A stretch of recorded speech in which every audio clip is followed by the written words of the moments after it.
नमस्कार. आज आठवड्याच्या शेवटच्या कामकाजाच्या दिवशी सकाळी शेअर मार्केट सुरू झाल्यापासून तेजी होती. दिवसभर तेजी वाढतच होती. मार्केट बंद होताना सेन्सेक्स हा 919 पॉईंटनी वाढून 77,550 वर बंद झालेला आहे. निफ्टी हा 275 पॉईंटनी वाढून 24,051 वर बंद झालेला आहे. आजच्या कामकाजामध्ये BSE auto index 2.75%, BSE capital goods index 2.27%, BSE consumer durable index 2.20% वर आहे. BSE IT इंडेक्स 1.70% खाली आहे. Nifty mid cap index 1.52%, Nifty small cap index 1.65% वर आहेत.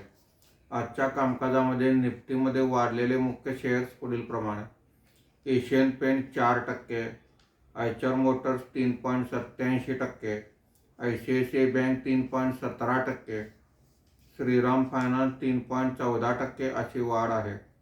आज निफ्टीमध्ये घसरलेले मुख्य शेअर्स पुढील प्रमाणे: कोल इंडिया 4.40%, सन फार्मा 3.62%, इन्फोसिस 2.94%, TCS 2.50% अशी घसरण आहे. आज FIIने 672 कोटी रुपयांची खरेदी केलेली आहे. देशीय वित्तीय संस्थांनी 410 कोटी रुपयांची खरेदी केलेली आहे. शनिवार आणि रविवार शेअर मार्केटला सुट्टी आहे. सोमवारी पुन्हा भेटूया.